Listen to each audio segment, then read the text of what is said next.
Do we need to have our sign up at our table? Oh, I'm sorry. Go ahead.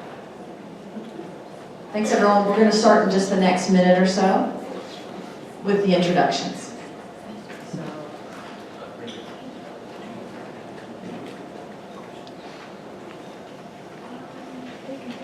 If you had a question that you submitted yesterday, can you remember your question, or do you want to come pick it up? You remember it. Okay, folks remember their questions. We'll have them to pull from just in case, but we know that you'll ask those questions.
Good morning, everyone.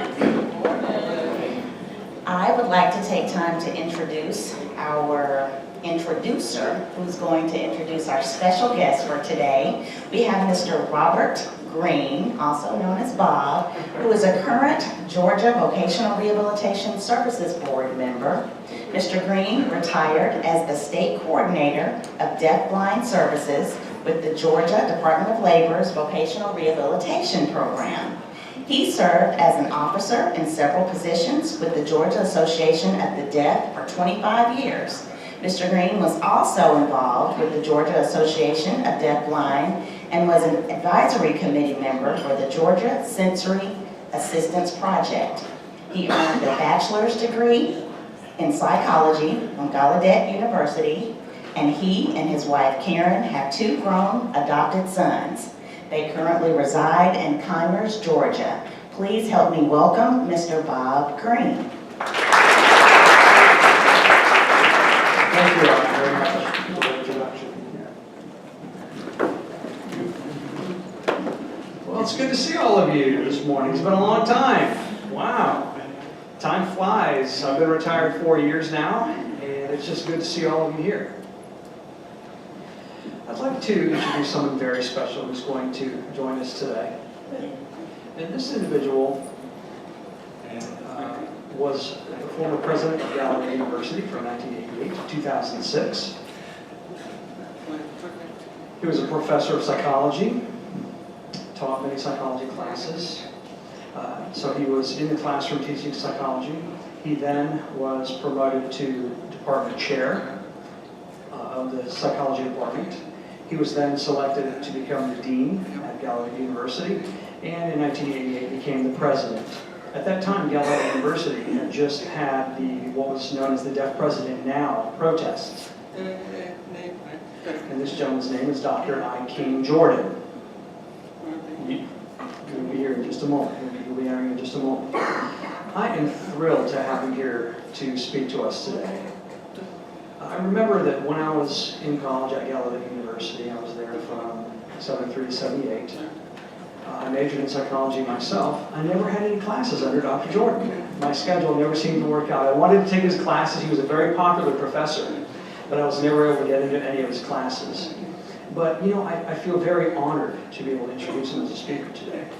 I once worked as an athletic trainer, and you know, working with all the athletes at the school. And Dr. Jordan, I don't know if you know this, he loves running. And he and my boss would run every morning. And Dr. I. King Jordan is a very humble man.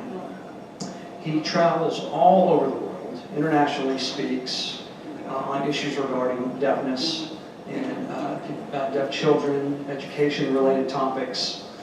So he has done extensive research in that area. Now, he retired from Gallaudet University in 2007, still lives in the Washington, D.C. area. And interesting note, his son works as a professor at Georgia Tech. And his name is I. King Jordan as well. So I. King Jordan Jr. works at Georgia Tech. Dr. Jordan's daughter is an elementary principal in Florida, at the Florida School for the Deaf. And so we have a lot of connections with Dr. Jordan. So I'd like to welcome now to the front Dr. I. King Jordan.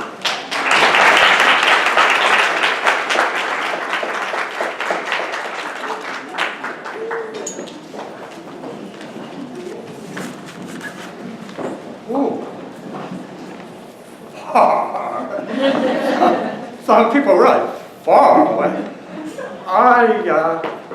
My communication style, I sign and talk at the same time. So, do I need a microphone for you back there? No. You can hear me okay? Okay. Deaf people, I sign and talk at the same time, that's SimCom. That some people really don't like SimCom and prefer and benefit more from ASL. If you feel you want parallel interpreting, just raise your hand. Interpreter come up, won't bother me at all. For me sign and interpreter sign at the same time, I don't care. Okay. Bob Green, we go. Bob Green, I've known him for 40 years. And I'm happy he never took a class under me. He enrolled in 1973, graduated in 1978. If he took a class under me, he'll probably graduate in 1980. I'm kidding you. It's good, really, that he never took a class under me because I knew him as a person, not as one of my students. So our relationship was different. He said he worked as an athletic trainer. My best friend was the college athletic trainer. So I would see him almost every day. And we became friends. Yesterday, when I walked into the room and saw you, I was really happy to know that you would introduce me. Thank you. Georgia is lucky to have had his work for the many years he worked. So, thank you very much. Good man. I hope that I can do something this morning that will help and give benefit to your work. I just sat down and looked at this. I hope somebody took pictures of them. They're really beautiful. Did you develop them during your workshops? They're professional. You have somebody who's an artist as well as skilled PR counselors. I tell you a little bit about myself and where I came from, because maybe that will apply to what you do. I grew up hearing. That's why I sang and talk at the same time. My native language is spoken English. Sign is my second language. And people tell me I sign like a hearing person. So I guess I have a hearing accent. You have some accent, I have a hearing accent. But I became deaf in an accident in Washington, D.C. in 1965. And when I became deaf, I'd never met a deaf person before. I had never seen signs. I know anything about deafness. But a friend in the hospital told me about Gallaudet. So I went and visited Gallaudet, and there I not only got an education, but I learned to be a deaf man. Before I went into Gallaudet, I was a hearing man who couldn't hear. That sounds odd, but all my family, all my friends, everyone I knew was hearing. All my life's experiences were hearing. Then went into Gallaudet, everybody was deaf. I enrolled in 1966, and in 1966, everybody was deaf, everybody signed. Now they have special students for hearing, undergraduates, they have interpreter students, don't have anything like that. In 1966, it was really the deaf world. So I had total immersion in ASL and deaf culture. That's where I learned to become a deaf person. Finished Gallaudet, maybe I should not admit this, but when I finished Gallaudet, I went to the University of Tennessee. I said, go big Army. When I was a student at the University of Tennessee, UGA, they were not good words. Our adversary in football, basketball, track, everything. Oh, by the way, maybe you read UGA had many, many athletes at the Olympics, and they won more medals than most countries. So, yeah. When I finished at the University of Tennessee, I went back to Gallaudet.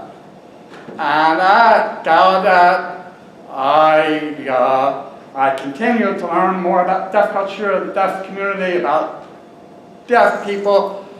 I taught for 15 years, then became dean, then became president. And I became president during that protest that Bob talked about.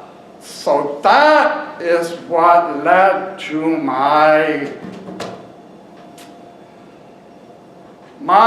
becoming an advocate for the rights and abilities of people with disabilities. I didn't know anything about deafness when I was younger. Even after I became deaf, I didn't know anything about other disabilities. why would I know anything about other disabilities? Then I became deaf, I became president, and my first year I traveled a lot. 1988, I traveled all over the country. Once in 1988, I was in Connecticut, and I was in a meeting like this, room about the same size. I was in a meeting, somebody came in the door, walked up to me, whispered, interpreter held that conversation, said I had a very important phone call. I said, well, tell them I'll call them back. I'm in the middle of a meeting. I'll call them back. It's Congressman Major Owens. I don't know if you know that name. Congressman Major Owens. He was from New York. And his profession before he entered Congress, he was librarian. He was right. Fascinating man. He was African American, very important congressman. And I was new president, but not stupid enough to tell him I'll call you back. I talked to the congressman. He told me he wanted me to join a group called Task Force on the Rights and Empowerment of People with Disabilities. Now, most of you probably never heard of that group, but in 1988, that was really an important group because that group was charged with fostering the passage of the Americans with Disabilities Act, the ADA. And that group was made up of representatives from all the different disability groups. So, like my baptism in learning about disabilities was that task force. And the chair of that task force, Justin Dart. Know that name? Oh, wow. One of the most important disability leaders in American history, Justin Dart. So I got to know him too. That was very eye-opening for me. And at the same time, they got to know me. So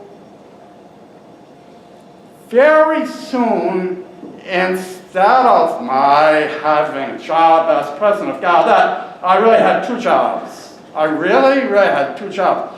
I was president of Gallaudet, I had to run Gallaudet University, and then I was a spokesperson or advocate for the rights of people with disabilities.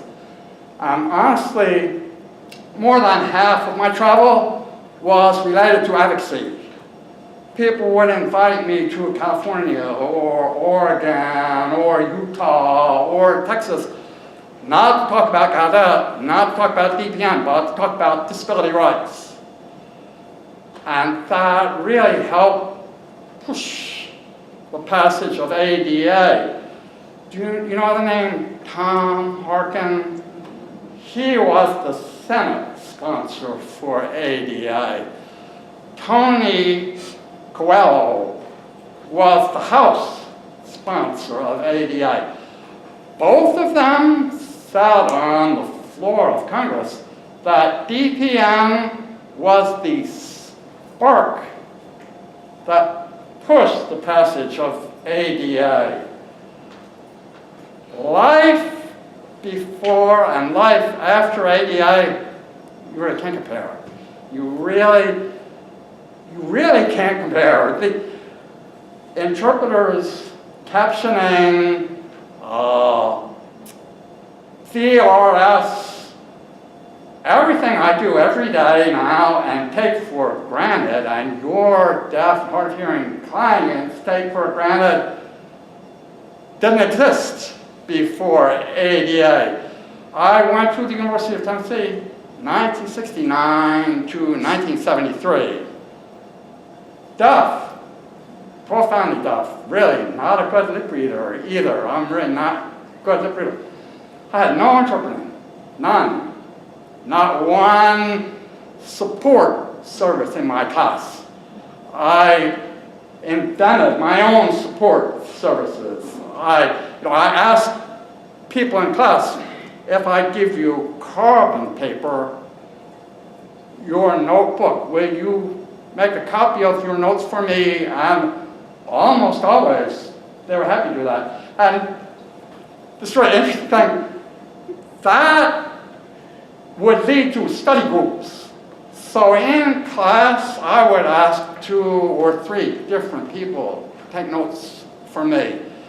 Then when I go home, I would summarize those 3 different notes. I always had the best notes in the class. But people learned soon that my notes were better than others. So when it was time for exams, we would have study groups. And it worked out really well. But I look back and I think, imagine if I had real-time captioning in the classroom, or an interpreter in the classroom, or real support service. Ooh, life would have been easier than that. Movies. Just now outside we were talking about the movie theaters in Washington, D.C. I don't know about Georgia or other places. In Washington, D.C., there are theaters where every showing of every movie is captioned. Every single one. You have to use equipment. So my favorite theater has Sony glasses. And you put on the Sony glasses, has a little computer that puts captions on the glass. Sounds to have captions on the glass, but they don't seem to be on the glass. They seem to be up on the movie screen. And it's really great because you can move them. Now, if you watch the Olympics on TV, the captions are at the bottom of the TV screen. Because if you look, you can't see, for example, women's gymnastics or diving. They list the scores. You can't see them. They're covered up by the captions. But in the movie, I just lift up my head, move the captions up. Technology, wow. Life for deaf people is so very, very different. The other 2 things I talked briefly about with technology, one is VRS. You all know video relay service. I'm able to use VCO. So when I make a phone call, the interpreter signs for me, but I speak for myself. And sometimes people who I call don't know that I'm a deaf person. Once a friend applied to become university president, and she was a finalist. So they did telephone interviews with her references. I was one of her references.